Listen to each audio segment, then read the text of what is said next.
Well, hello there. We are in February 22nd actually today. And today I just want to remind people about RSP season. It's almost over. You have 6 days until you can no longer contribute to RSPs. Now that 6 days is only if your advisor works weekends.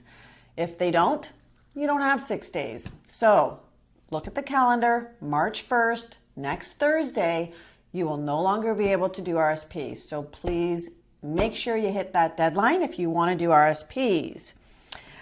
New software. So some of you might have already received an invite, and I'm just sampling a few. And what that is our tax program will be sending you an invite. There's some questions to answer, and then you can upload, scan your documents, and it comes back to us. It's encrypted, it's safe, it's secure. And the reason we're doing this, and we're trying it this year, is we want to go paperless. You know, we've accomplished the paperless for the corporate tax side. Now we want to do the personal tax side, and this is sort of the start of it. We want to save trees. So if you get an invite, please try it. It's really cool, I think. And if you don't get an invite, don't feel offended. That just means I haven't brought forward your file yet. By all means, shoot me an email and say, send me an invite, and I will send you that invite so that you can upload everything. And you don't have to come here and drop off. So that's what's so nice about it. So CRA. CRA is coming up with a few new goodies. And I'll tell you, they get my blood boiling in a lot of areas. But if you're a client of mine and you've had a CRA issue and I've dealt with it, you know I don't stop at when they say no. I definitely keep fighting until the answer is yes. Only if you're a client, though. Anyway, one of their new goodies here is postal codes. So what they're going to do is they're going to be looking at taxable income, and then they're going to see your postal code, and they're going to probably have a look, since it's, you know, Google now is, your house is basically, they're able to look at it through the Google search or maps. But they're going to match postal codes to taxable income. And if you live in a nice big home and your taxable income is really small, they're going to start questioning and do possibly some audits. I believe they're called equity audits, but what they're going to look at is your bank statements and all the deposits that go through those bank statements. If it doesn't match your taxable income, you better have answers as to why. So if you received an inheritance, you make sure you keep those documents.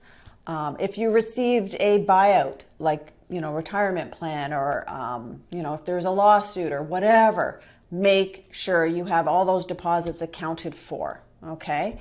And remember, CRA can get at every bank account. So don't think you can have a bank account that they won't be able to find, because they can. Even if it's in another country now, they're going to be able to find you. So better to just do things right. Sleep better at night. The other thing is a third-party request. They're actually getting information now from PayPal. So if you're selling on PayPal and you're not recording it, I guess you better start, because they're going to get a report from PayPal, and they're going to find out what everybody's selling on PayPal and making sure that it's all recorded as income. So if you are a seller on PayPal and you're not recording, you better start. And the last thing is I found interesting is if you're a U.S. citizen and you owe more than $50K in taxes, they're going to be taking your passport.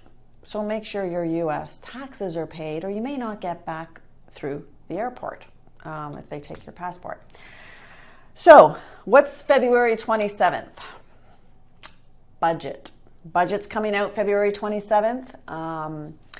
I will hopefully do a vlog on it. I can't promise, because tax season, it's a little busy right now, but not a little, a lot. So I will touch base, though, if there are some really important things.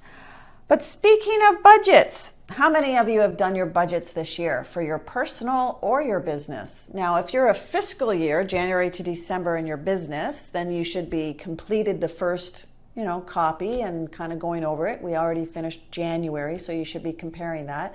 And personally, you should also be working on your budgets.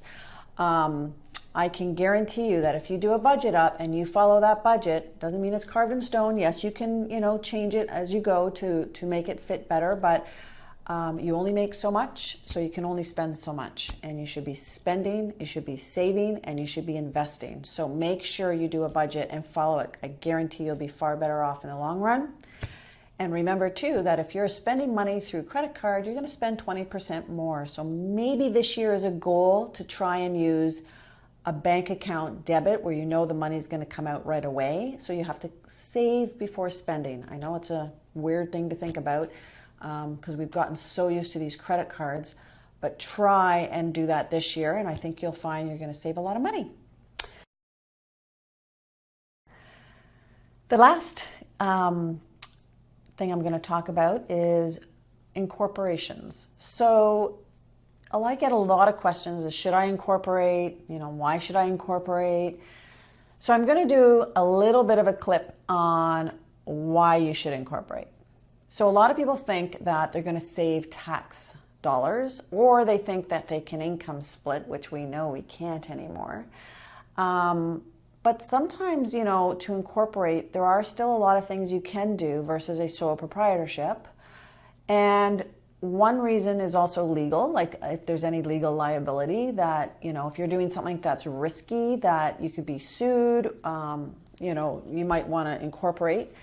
But for tax purposes, there's a lot of different reasons. It's not just about bottom line. So if you're interested in understanding the difference between a sole proprietor and incorporation and why shouldn't I incorporate, give us a call. And the other thing is I get a lot of questions on is dividends versus salary. And that's another big question.